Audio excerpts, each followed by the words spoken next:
Čau visiem un laipni lūgti karjeras formulas 3. podkāstu epizodē. Šodien ar mani ir Reinis Nikuļcevs, uzņēmuma Rocket Grip līdzdibinātājs, kuru uzņēmums ražo un eksportē hokeja nūju rokturus uz vairāk nekā 60 valstīm un kurus izmanto pat profesionāli NHL spēlētāji. Čau, Reini! Čau!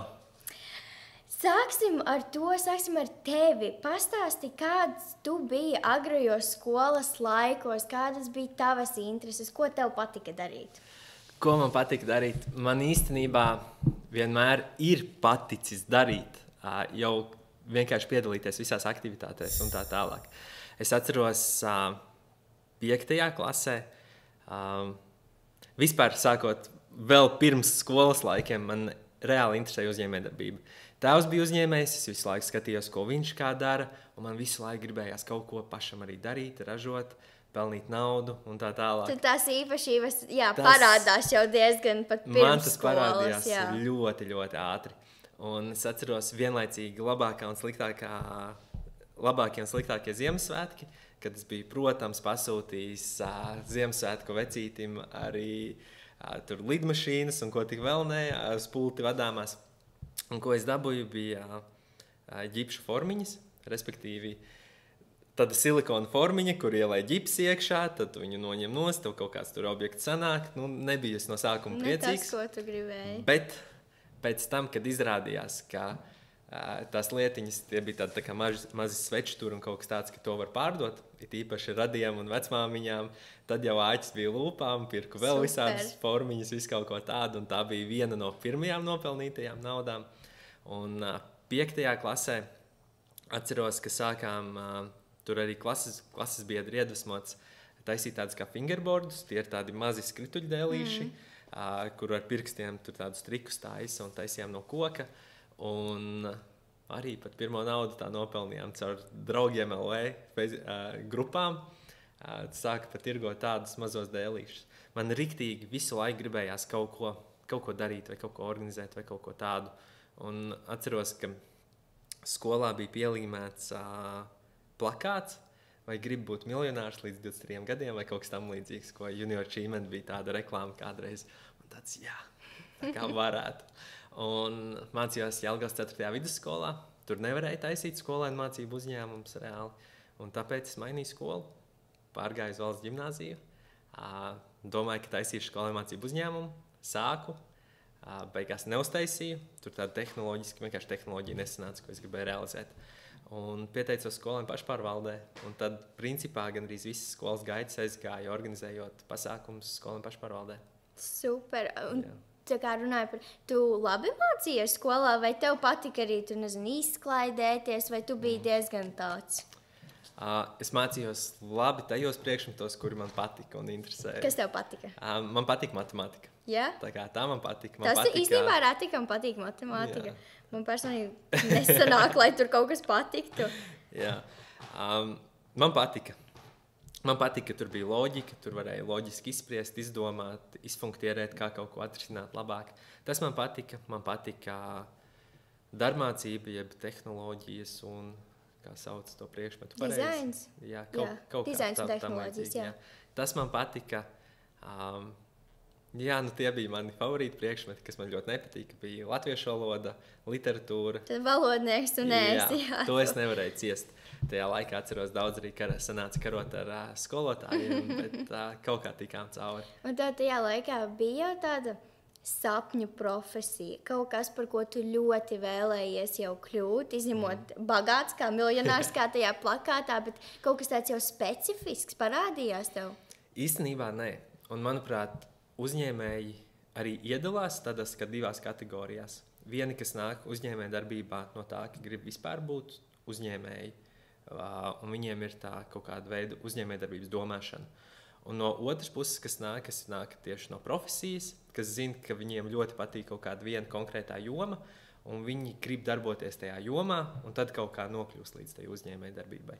Es gāju to pirmo ceļu, ka man patika uzņēmējdarbība kā koncepts, bet ko tieši es daru tajā uzņēmējdarbībā, tas man nebija tā kā tik svarīgi. Un tas jau no agra vecuma, kā tu teici, jau pirms mazliet tās skolas, ka tu jau zināji, ka tev patika, kā tas process, tā kā viss notiek. Es atceros sarunas ar tēvu arī kādreiz, ka es prasīju, tā kā nevarēju vispār tā kā aptvert un saprast, tas bija pirmajās klasītēs, kāpēc kāds cilvēks negribētu būt uzņēmējs. Man vienkārši nebija kā opcija kaut kas cits. Man liekas, tas principā vienīgais, kas vispār ir tā kā iespējams. Kāpēc tu gribētu strādāt pie kāda, nevis veidot kaut ko pats? Jā, un tas ir ļoti interesanti, jo daudzos arī, piemēram, ko es citiem esmu runājis, ir tas, ka jau no paša vecuma tā kā, ir tā deksme tas to, ka es varu pats, tā kā, kāpēc vajag man priekš tiešām kāda cita, ja es to varu pats visu izdarīt. Tā kā, jā, tas ir... Un pastāsti par to nepacietīgi gaidāmo to Rocket Grip sākumu. Kurš bija tas? Kāpēc jūs vispār? Īstenībā es tagad negribu jau tā teikt samuldēt, bet man liekas, ka 11. klase bija tas, kad radās tā pirmā ideja, kas īstenībā bija arī man labam draugam un kolēģim Akselam. Viņš hokejists, un mēs vienmēr braucām uz visiem uzņēmējdarbības pasākumiem, kas bija iespējami. Ja bija iespēja kavēt skolu, jo bija kāds pasākums ārpus skolas, mēs noteikti to izmantojām. Un visos tajos pasākumos, kā vienā, teica, ka tev ir jātaisa uzņēmums kaut kādā savā hobijā vai tajā lietā, ko tu pārzini. Kā es minēju iepriekš, man nebija tādas vienas izteiktas tā kā nozares, man interesēja uzņēmējdarbība vai kaut kādas tehnoloģijas, kā tāds aptveroša lieta. Bet nekas tāds specifisks. Un tad Akselam bija tieši hokejs, un mēs domājām, hei, mēs varētu arī taisīt kaut ko hokejā. Tad bija jātaisa skolē mācību uzņēmums, domājām, kas kā varētu būt, un kopēji nonācām pie tā, ka mēs varētu darīt kaut ko ap nūju, jo nūja ir katram hokejistam, un kas tur ir jādara, viņi ir regulāri jātina ar to lentu, ka tas ir kaut kas tāds, kas likās, ka to varētu uzlabot. Un es biju saskatījies tajā laikā vēl dažādas YouTube video, kur bija tur top 10, top 20, tur kaut kādi izgudrojumi pasaulē, interesantākie materiāli vai kaut kas tam līdzīgs. Un tad mēs principā salikām divas lietas kopā, atradām materiālu, kas varētu darēt arī hokejam, atradām, kur dabūt to materiālu, izmēģinājām hokejā, likās forši strādā. Un tad kaut kā tā arī sākām iet uz priekšu, jo gan es, gan viņš gribēja būt uzņēmējs. Un tieši es gribēju jautāt par to, kā jums liekas, kāpēc tu tieši ar Akselu palikāt pa draugi un veidojāt to komandu kopā? Kāpēc jūs tieši viens otru atradāt? Tur arī īstenībā mēs esam pazīstami, tā teikt, no bērna kājas. Mēs, principā, ratiņos braucām kopā. Mūsu vecāki ir pazīstami un draugi un dzīvojām blakus mājās kādreiz. Tā kā viss tas laiks bija pavadīts kopā. Tad aptuveni pamatskolā mēs tā teikt pašķīrāmies. Bērndārzā un pamatskolā pašķīrāmies, gājām katrs savā skolā. Bet tad sanāca tā, ka mēs iestājāmies vienā un tajā pašā ģimnāzijā, tikai vienā klasē. Un tā atkal aizgāja viss. Un mēs, manuprāt, klasē bijām tā teikt, divi, kas bija visvairāk noskaņot uz to uzņēmējdarbību. Un tad mums bija tā vienāda tā valoda, un tad tā gluži dabīgi mēs aizgājām. Tāda mazā veiksme no vienas puses, ka jūs tomēr tikāt arī kopā. Es zinu, ka daudziem bieži arī iesaka, ka nevajag taisīt uzņēmējdarbību kopā ar draugiem. Mums ar skolotājs tā vēl bieži saka. Jā, bet tas arī, manuprāt, baigi atkarīgs no situācijas. Kas mums ir labi, mēs runājam tā kā līdzīgā valodā. Abiem diviem patīk matemātika, abi divi mēs ļoti labi saprotam Exceli, un mēs vienmēr savus lēmumus varam pamatot ar viņu. Un tā vīzija mums ir plus mīnus saskanīga, un varbūt tāpēc arī mums ir viegli virzīties uz priekšu. Un tā kā ideju ziņā, tā bija jau jūsu abu pirmā ideja tieši par tām nojām, vai tur bija vēl kaut kādi, par ko varbūt jūs par kaut ko nevarējāt vienoties, vai tiešām bija citas idejas, vai tas jau jūs pat taisnot sapratāt, ka tas būs, ko jūs darīsiet? Pa lielam, kaut kas mazliet pamainījās. Es zinu, Akselam bija iepriekš vēl viens skolāmācību uzņēmums, tur uzlīmes taisīja un kaut ko tādu. Par pašu Rocket Gripu mums arī tas produkts mazliet pamainījās. No sākuma mēs centāmies fokusēties tieši uz nūjas lāpstiņu, kad taisīt produktu tur, bet darot, mazliet pamainījām to ideju, pielāgojām un beigās iznāca tā, ka mēs tieši sākām fokusēties uz nūjas rokturi. Tā kā nebija tā, ka viss gāja pilnīgi taisni, bet tas mazliet pat nebija tāpēc, ka mēs nesapratāmies, bet vairāk sākām pētīt tirgu, pētīt savas iespējas, tos materiālus un kam kas tā kā darēja labāk. Diezgan, jā, ļoti, ļoti forši. Un tā kā jums savā starpā ir bijusi kaut kāda arī konkurence vai nesadalīšana par kaut ko, piemēram, domstarpības? Kā jūs ar tādām tiekat galā? Nu, pamatā, man liekas, visu var atrisināt Excelis. Tā kā varu jebkuru lēmumu var pamatot matemātiski, lielākoties. Un es zinu, citreiz mēs arī viens otram dodam tā kā vaļu. Ok, ja ir kāda ideja, varbūt, par ko tu ļoti iededzies, tad, hei, izmēģini, tā kā neko jau daudz nevaram tā teikt zaudēt. Bet, vai tad tas cilvēks arī izmēģina, vai arī jūt, ka nav tas match, ka otram varbūt neinteresē tur tas mazais kaut kāds projekts vai kaut kas tam līdzīgs, un tad varbūt arī to nerealizē, bet, nekas tāds kritisks nav bijis. Nav kritisks, jo diezgan viss tā smoothly iet jums. Jā. Esat pareizos cilvēkus atraduši, tad viens otru, tas ir baigi. Ļoti labi saprotamies, jā. Un mēs arī strādājot ar citiem cilvēkiem, tagad aizvien vairāk, mēs saprotam, ka savstarpēji mēs mākam runāt diezgan tā kā vienā valodā, jā, un tā teikt, citreiz pabeigt otru tur no pusvārda, jā. Bet jā, ar citiem cilvēkiem ir sanācis tā, ka nesaproties vienkārši tās valodas kaut kā neiet kopā. Mums savā ziņā ir viegli. It īpaši arī uzņēmējiem vienmēr abrīnoja tie, kuri ir atraduši tādu stabilu un labu komandu. Tā kā tiešām tos cilvēkus, kas viens otru saprot, ka jūs varat visu izrisināt un jums nav tās domstarpības un ka jūs komunicējat tajā vienā valodā un kad, jo tad uzreiz, man liekas, tos kalnus var 2 reizes lielākus gāzt, ja ir laba komanda. Tā kā tas ir baigi forši. Bet ja jums tā skolotāja, piemēram, kas uzdeva to SMU, jūsu pasniedzēji, nebūtu tā kā ieteikusi, ka jums ir jātaisa, vai tas bija obligāti, ka jums vispār kaut kas tāds jādara, jūs būtu kaut ko paši tā kā ņēmuši savās rokās? Es domāju, ka mēs būtu. Mēs abi divi tādi cilvēki, ka agrāk vai vēlāk mēs kaut ko būtu uztaisījuši. Nezinu, kopā vai atsevišķi, bet kaut ko mēs būtu darījuši. Bet, manuprāt, īstenībā pat bija tā, ka mēs, kad pirmo reizi gājām pie skolotājas, mēs teicām, nē, šis būs tik labs, ka mums ir jātaisa uzreiz jau sijā. Jau viss, mēs pat varam skipot to skolēnu mācību uzņēmumu daļu. Mēs jau tā ticējām tā ideja. Bet skolotāji toreiz pateica, bet pamēģiniet to SMU. Un īstenībā labi, ka pamēģinājām un tikai nāca par labu. Super. Tad agri vai vēl tāpatās jūs būtu kaut ko sākuši. Jā. Bet skolēnu mācību uzņēmums tāpat ir tāds labs, pirmkārt, atspērienu punkts, saprast, novērtēt, vai tā ideja ir tomēr laba vai slikta, vai nezinu, kas parunāt ar cilvēkiem. Noteikti skolēnu mācību uzņēmums arī deva tādus papildus, nezinu, kā mazos atskaites punktus, kaut vai tirdziņā vai kaut kad, tad burtiski nedēļu pirms katra pasākuma tika izdarīts lielākā daļa darba, jā, kad tev ir jāpierauj, tur jāuztais stendi, vispārējais, un jā. Tāpēc vispār arī varētu piebilst, kur mēs šodien atrodamies. Tā, es domāju, tāda nostalģija ir. Mēs atrodamies Valsts ģimnāzijā, un šeit ir sanāk tā vieta, kur tas viss arī sākās jums. Tā kā superīgi. Un runājot par to pašu skolu, tev tās priekš biznesa zināšanas skola jau ielika tādus pamatīgus pamatus, vai tas diezgan nāca vienkārši caur pieredzi? Labs jautājums.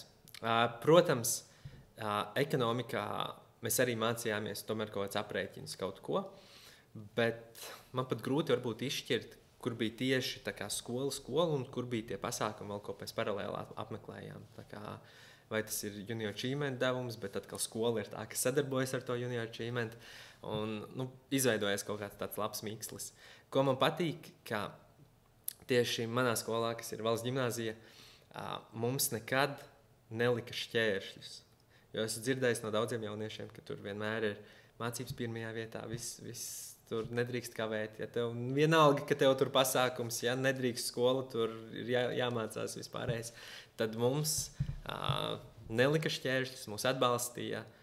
Ekonomikas skolotāji vienmēr bija ļoti, ļoti atsaucīgi. Arī klases audzinātāji bija ļoti saprotoši un vienmēr varēja arī attaisnot stundas, kad mēs bijām kādos pasākumos. Tā kā, jā, tas pat bija kaut kas tāds labs. Tad tas diezgan liels miks ar to, ka skola kaut kādus tos principus par tiešām to rēķināšanu un vairāk tā pieredze visos pasākumos. Jums bija arī kaut kāds tāds atmiņā palicies abiem varbūt tāds spilgts pasākums, kurš jums vispār atvēra prātu un tā kā jums bija tāds wow? Man bija... Tas nebija, mēs uz to pasākumu nebijām kopēji, un tas vēl bija pirms mēs nodibinājām skolu mācību uzņēmumu. Lai gan ne, tas bija pirmajā gadā, kad jau bija skolu mācību uzņēmums. Tad es arī biju līderu programmā, ko Junior Achievements rīkoja, un tad tas programmas beigās bija nometne, kas toreiz bija kopā ar vēl Stokholmas ekonomikas augstskolas kaut kādiem jauniešiem. Un tur bija Viesturs Osārs, un viņš stāstīja un rādīja piemērus, kā tu vari palaist uzņēmumu, tā kā principā no nulles, tikai ar ideju, un tur 3D tā kā modeļiem uztaisītiem. Viņiem pat nebija gatavs tas produkts, kas bija tur elektronikas ierīce, tur tāds tā kā skaņas pastiprinātājs iPadiem. Viņiem pat nekas īsti nebija gatavs, bet viņi jau palaida un noreizoja Kickstarterī tur, nezinu, $100,000 vai kaut ko tādu. Un kad viņš izstāstīja to stāstu, ka tev pat nav vajadzīgs tur 100,000 investīcijas, lai kaut ko sāktu, man bija tāds, wow! Tajā gadā tajā vasarā, kas atbraucu atpakaļ no tās nometnes, sākās skola, es aizgāju prom no visām skolām pašpārvaldēm, no Jelgavas skolēndomas, no visa, un sapratu, ir jāmauc 100% iekšā tajā uzņēmējdarbībā. Viņš man tā parādīja, tā kā principā pavērātas plašāk, ka kaut ko tādu var izdarīt un nav jāgaida tas kaut kāds perfektais mirklis, bet ar salīdzinoši maziem resursiem tu vari uztaisīt kaut ko tādu wow.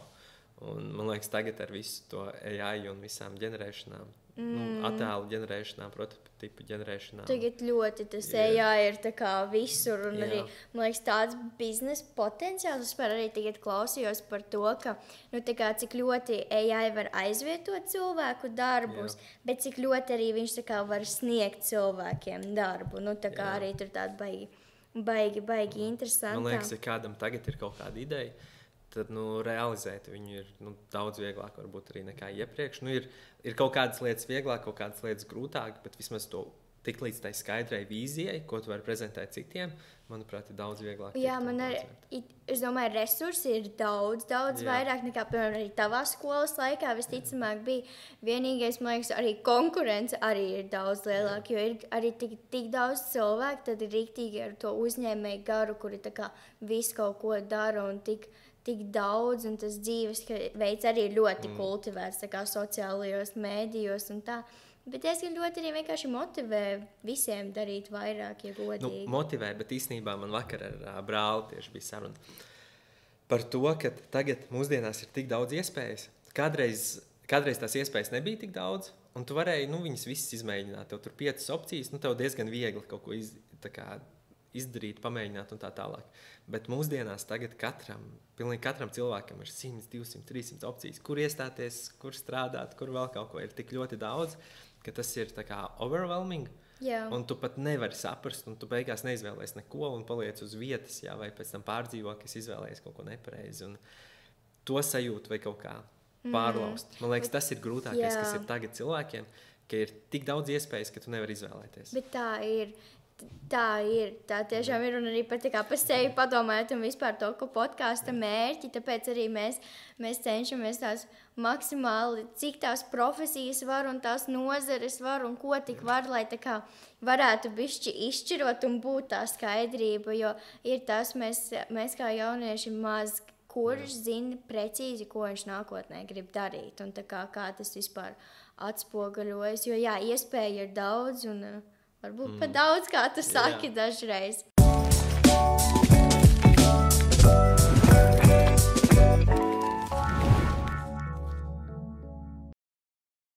Kurš bija tas brīdis, kad jūs sapratāt, ka jūsu biznesa ideja ir aizgājusi? Kad ir tāds jau, tiešām cilvēkiem reāli patīk tas, un kad jau sāka viss kustēties. Kurš bija tas brīdis?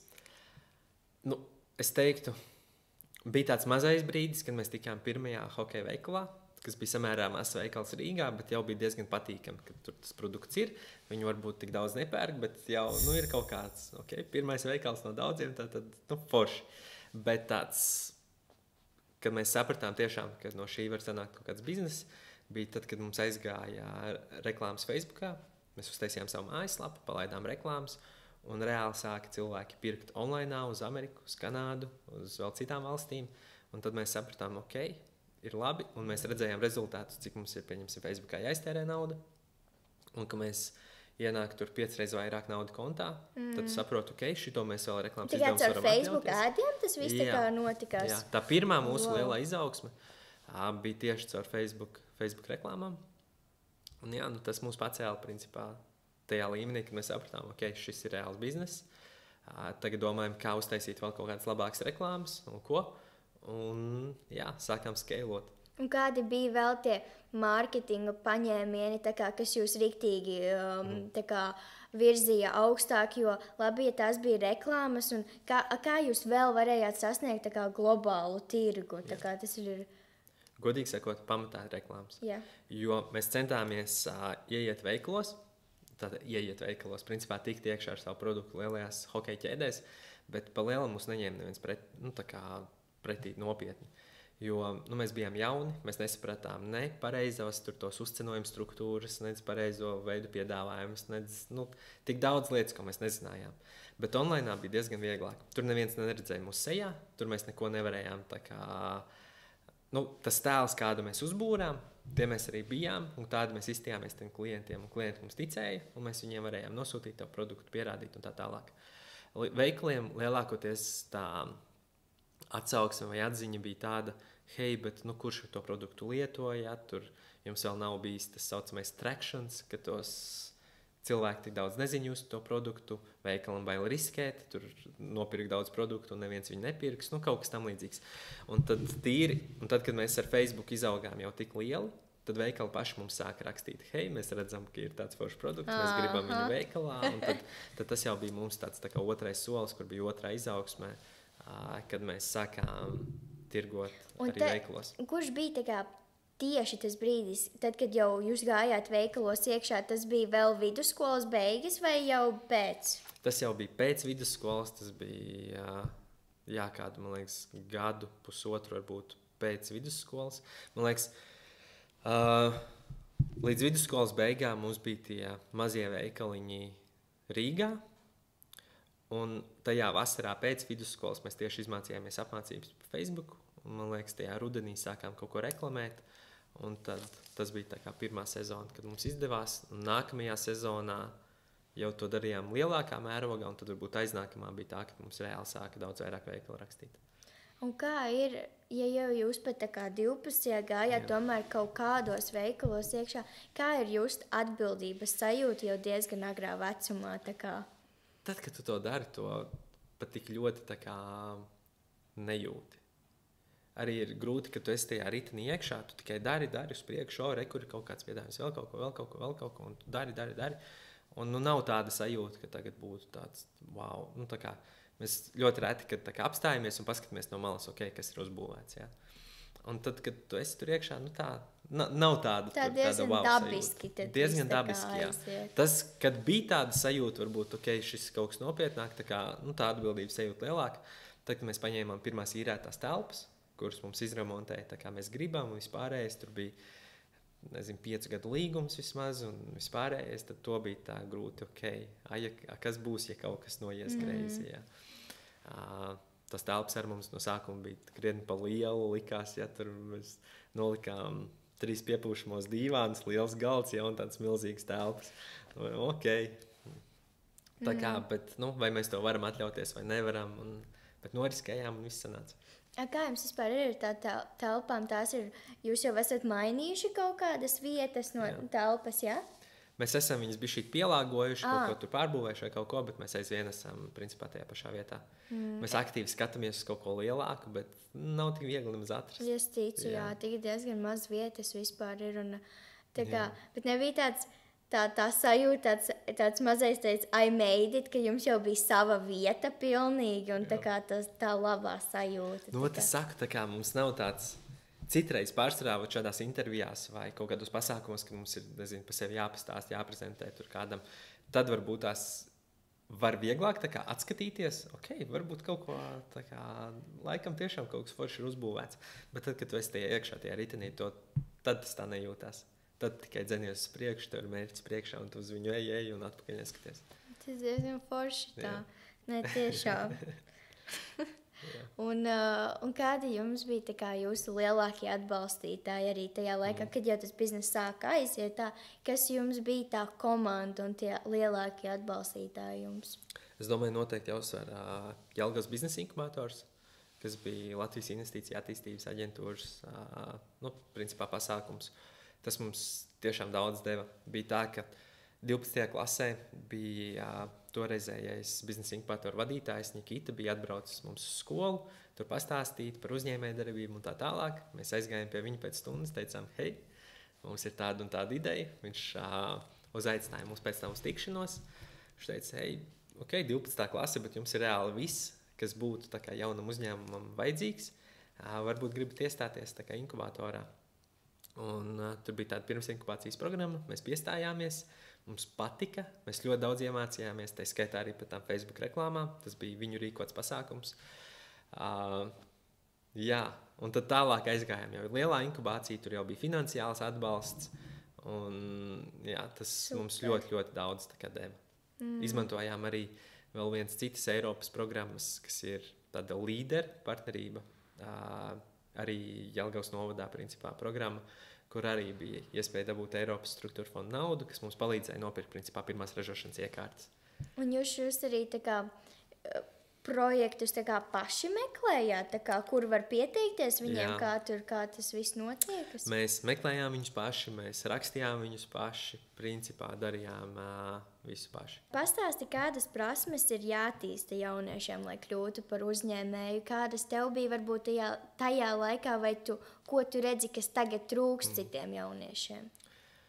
Es domāju, ka visa pamatā ir tomēr tā vēlme un deksme darīt, tā kā vēlme uzdrīkstēties darīt, jo pēc tam pārējo var iemācīties. Un ka ir ļoti maz, tā kā ir cilvēki, kur aiziet pēc tam augstskolā mācīties, mācīties uzņēmējdarbību vai ekonomiku vai kaut ko tādu. Man liekas, ka tā ir diezgan grūti iemācīties kaut ko par uzņēmējdarbību. Ka uzņēmējdarbība ir viena no tām lietām, kas ir jādara reāli praktiski, un tev nāks vienkārši visādas problēmas virsū. Un tad, kad tev atnāk tā problēma, tu ņem, tu viņu risini, un tu mācies, kā to atrisināt. Man liekas, ka tas viss ir, ka uzņēmējdarbība ir tā riktīga, praktiskā mācīšanās. Un tāpēc galvenais ir reāli tikai sāksi, un pēc tam tu pats sapratīsi, kas tev vēl ir jāmācās darīt. Problēma ir tā, ka bieži vien pat nesāk, bieži vien, man nav īstā ideja, man nav laika, man nav, nezinu, kaut kāds enerģijas, man nav naudas, vēl kaut kas. Bet tie ir tā kā attaisnojumi. Laiks vairāk nepaliks. Laiks tik, cik ir, tik viņš ir.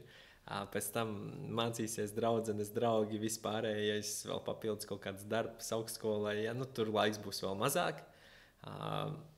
Un arī vienmēr saka, tā kā labākais mirklis, lai sāktu, bija vakar. Otrs labākais ir šodien. Ir vienkārši jāsāk un mērķtiecīgi uz to jāiet. Tā filozofiskāk paskatoties, tev liekas, jebkurš cilvēks varētu būt uzņēmējs teorētiski? Teorētiski, jā. Praktiski, jāskatās. Ir dažādi veidi uzņēmēji. Un ir svarīgi savākt ap sevi to komandu. Jo ir citi ir ļoti produkta fokusēti, un viņiem citreiz klibo pārdošana, bet citreiz tie, kas ir riktīgi pārdošanas fokusēti vai uz klientiem, cilvēkiem bāzēti, viņiem atkal nav tā īstā produkta, kas būtu pietiekami labs, lai pārdotu. Un tad ir jāatrod kaut kā tas mikslis. Ir samērā maz tie cilvēki, kas varbūt ir pa vidu. Un tiem cilvēkiem, kas ir pa vidu, es uzskatu, ka mēs ar Akselu varbūt pat bijām tie, kas ir pa vidu, kas saprot gan to produktu, gan arī varbūt to pārdošanu, mārketingu cilvēkus, tad mums ir mazliet vieglāks sākums, jo mēs labi varam stāvēt tā kā visur, būt tā teikt cilvēks orķestris, bet ir tajā vienā brīdī ir mazliet tā kā jāpārfokusējas un jāsaprot, bet ko tu dari vislabāk, un tai otrai lietai ielikt vēl kādu cilvēku, kas, nezinu, tur pieņemsim pārdošanas speciālistu, kas reāli saprot to pārdošanu, vai ražošanas speciālistu, kas reāli, kam interesē un patīk tā ražošana. Mēs pildījām tādu uzdevumu arī sev, ka mēs sarakstījām visus darbus, kas mums ir tā kā uzņēmumā, tā kā, vai kaut kādas pat ne darbības, no atbildības. Un kas ir tas, kas mums patīk, ko mums patīk darīt, ko mēs noteikti negribētu darīt.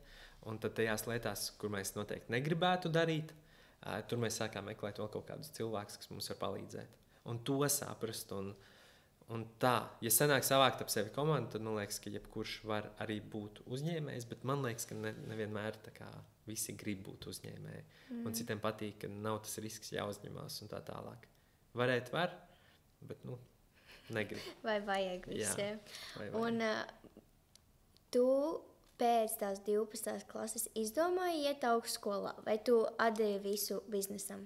Nē, mēs īstenībā abi divi izdomājām, ka tomēr varam iet tā kā arī augstskolā mācīties tālāk. Tā kā tas vienmēr mums bija tāds plāns B, tā kā, ko mums daudz zaudēt. Tā kā. Ko jūs izdomājāt mācīties?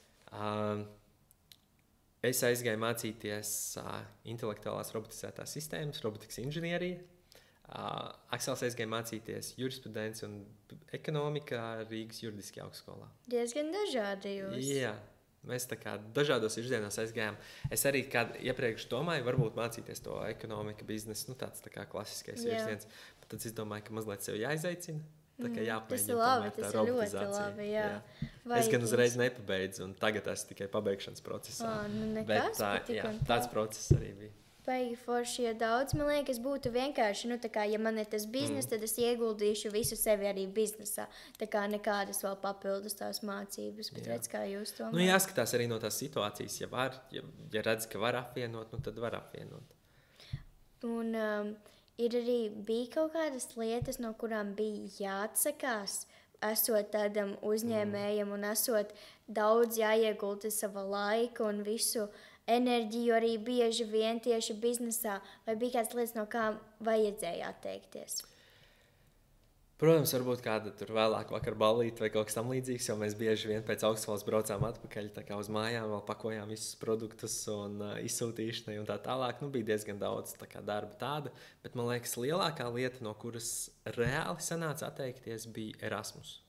Tas bija kaut kas tāds, kur ne Aksels aizbrauca, tīri tāpēc, ka tomēr tev ir reāli ražotne, kur nav tev vēl nekāda vadītāja, nekas tā vietā. Tā kā, un tas saslēdzās ar to laiku, kad mēs bijām vēl, kad uzņēmums vēl bija tik mazs, ka mums nebija tur tik daudz tie darbinieki, kas var pārņemt to ražošanu un atstāt, un tad mēs nevarējām aizbraukt varbūt paralēli augstskolai vēl Erasmus programmās. Pēc tam jau, kad pabeidz tas augstskolas vai beidzās tas posms, uzņēmums izaugums, tagad ir ražošanas vadītājs, viss mēs varam pat nebraukt uz to ražot 2 mēnešus. Cik jūs esat liela komanda tagad?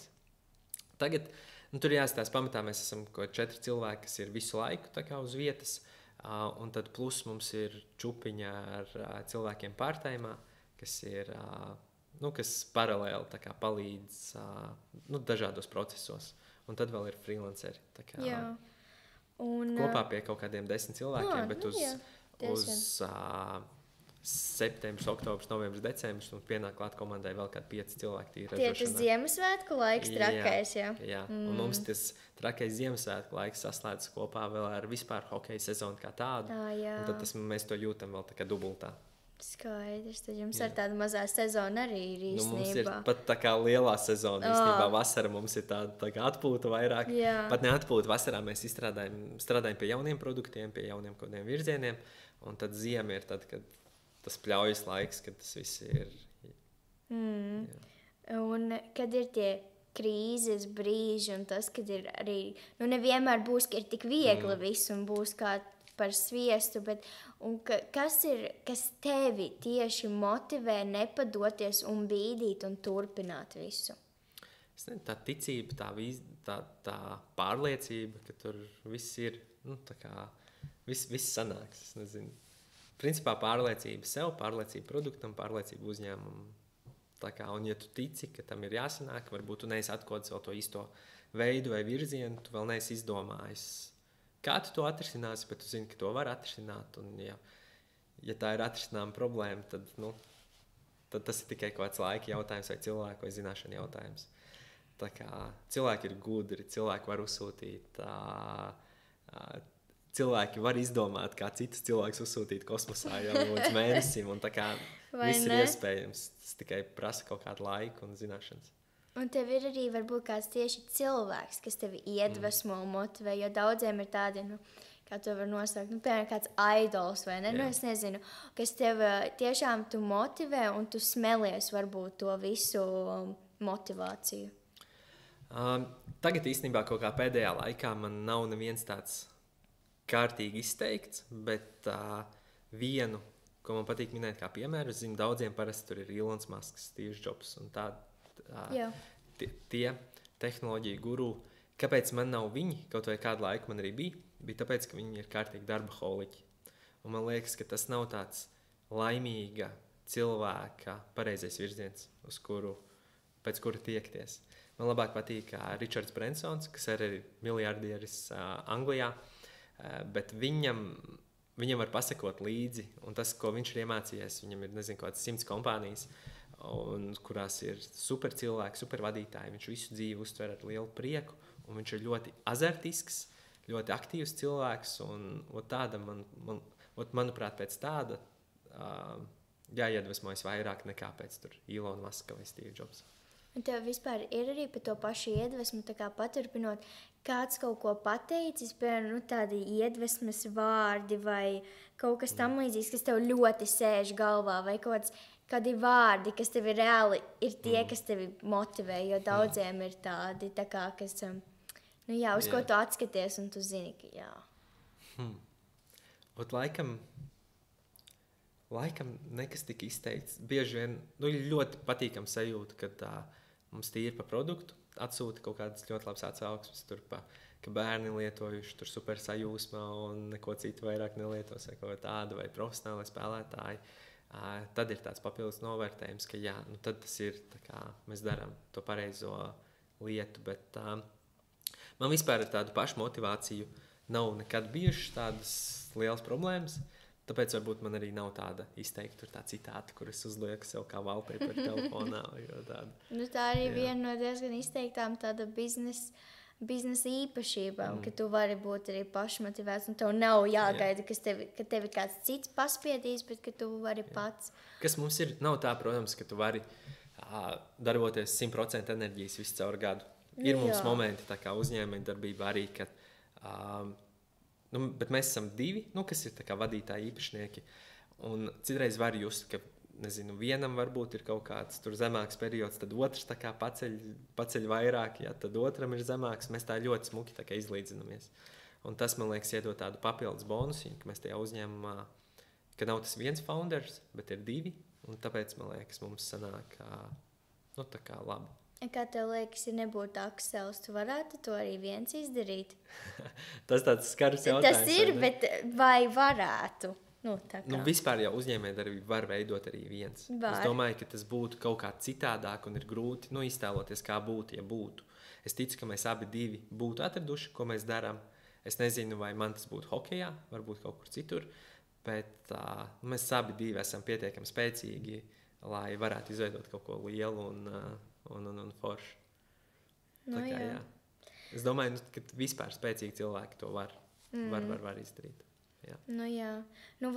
Tas ir, bet man ļoti patīk, kā teici, ka jūs arī atsevišķi esat spēcīgi, kas tas jūs par komandu padara vēl reāli divreiz spēcīgāk. Un tā kā, mums savā starpā ir arī diezgan liela uzticība, un mēs zinām arī, ja kāds dara kaut kādu darbu, ka viņš izdarīs, maksimumu no tā, ka nav divreiz jāpārskata. Varbūt varēja kaut ko vēl citādāk vai kaut kas tam līdzīgs. Mēs zinām, šis darbs ir tev, tu viņu izdarīsi, diezgan labi. Protams, varbūt es būtu kaut ko čučut tur citādāk padarījis vai kaut ko tādu, bet neviens jau nevar ielīst arī tavā galvā, bet es zinu, ka viņš, izdarīs atbildīgi un 100% no sevis. Jūs tāda dream team īstenībā izklausies tik forši, tas viss izklausās. Tā tam arī ir jābūt. Tā tam ir jābūt. Es domāju, ka jebkurā veiksmīgā uzņēmumā, kur ir vairāk tie founderi, visur tā, visur plus mīnus, vismaz tā arī. Tiešām reāli superīgi izklausās. Un vispār tāds arī varbūt filozofiskāks jautājums, kā iepriekšējie, tu tici veiksmei? Vai tu tikai tici tā kā paša darīšanai? Vai ir kādas lietas, kas tīri sakrita dēļ veiksmes šajā biznesā? Veiksme noteikti ir arī kaut kāds faktors. Tā kā tas noteikti citreiz var būt īstajā laikā, īstajā vietā. Tā. Tas, man liekas, ir arī citreiz diezgan būtiski, bet tā veiksme arī viņa tev nebūs tā, ka tev vienkārši uzkritīs no gaisa virsū. Tev kaut kas ir jādara, un tad arī tu vari to veiksmi principā nopelnīt. Ja? Tas ir tāds 50-50. Tad tikai ar veiksmi tev arī nesanāks, un tikai ar darīšanu iespējams var sanākt, bet tā veiksme noteikti ir kaut kas, kas stāv daļiņa blakus no un kaut kā palīdz. lielāka. Jā. Un tāds noslēdzošais jautājums. Iedomāsimies, ja tev vajadzētu visu sākt no nulles, pilnīgi visu, kā tu to darītu? Kā es darītu, sākot pilnīgi visu no nulles? Ja tas būtu jādara tagad, es noteikti skatītos kaut ko AI virzienā, un es skatītos ļoti, ļoti daudz pamācības tai pašā YouTube. Un vienkārši skatītos, ko vajag vēl skatīties. Ja tu gribi taisīt produktu, kas ir fizisks produkts, skaties alternatīvu produktu pamācības, bet atsauksmes. Tīpaši kaut kādā Amazonā. Noskrolo uz leju, paskaties 5 zvaigznītes, ko ir cilvēki novērtējuši un ko viņi raksta. Man šim produktam reāli patīk šī feature un reāli patīk šī. Un tu taisi sev tādu mazo sarakstiņu. Cilvēki riktīgi novērtē, ka tas produkts ir, tur viegls vai tur rāvēslēdzējs, labi vērās vai kaut. Un vienkārši pieraksti. Un tad uzspied uz 1 zvaigznīti. Un tu pasties, cilvēkiem reāli besī, ka šim produktam ir tas un tas un tas. Un principā jau pēc tam atsauksmēm tev ir tāds kārtīgs, tu dūlsts. Ja es gribu taisīt šādu veidu produktu, man ir jāiekļauj noteikti šitā lieta, un man ir jāatrisina šitā. Un tā tu vari to veidot jau produktu no tām atsauksmēm. Diezgan noderīgi. Jā, un tie cilvēki, kuri ir atstājuši to 1 zvaigznīti, tas nozīmē, ka viņi to savu problēmu, kas viņiem ir, viņi vēl nav atrisinājuši. Un viņi ir reāli jau tirgus tev. Ja tu pie viņa no Amazonā gan nevar redzēt, kurš konkrēti tas cilvēks ir rakstījis. Bet ja tu pie tāda cilvēka aiziet un pateiktu, kur man ir tāds produkts, par kuru tu jau maksāji naudu, kur tu gribēji, lai tev to problēmu atrisina, bet man vēl nav šitās problēmas, viņš jau tev ir gatavs maksāt to naudu. Un skatītos viens uz to, un otrs fórumos, tur tajā Redditā vēl kaut kur, ja tas ir kaut kāds tehnoloģisks produkts, tur arī var meklēt tās problēmas, kas ir cilvēkiem. Un ko ir jāatcerās, jebkuram uzņēmējam, ir jāiemīlas nevis risinājumā, ko tu veido, bet ir jāiemīlas problēmā. Un tad visu laiku jātur galvā ka ir tā problēma, kur tu risini. Un varbūt pēc tam tas risinājums mainās, tur tā tehnoloģija vai kaut kas, bet saglabā to problēmu. Un tad to produktu pielāgot tam. Super, jā. Nedrīkst pazaudēt to motivāciju. Ir vēl tāds mini interesants stāstiņš, ko es stāstu. Par to iedvesmošanos un arī klausīšanos citos cilvēkos, man liekas, fantastisku darbu to arī darīja, kas ir mēģini vest cilvēkus tuvāk, pieņemsim, tam pašam jaunietim.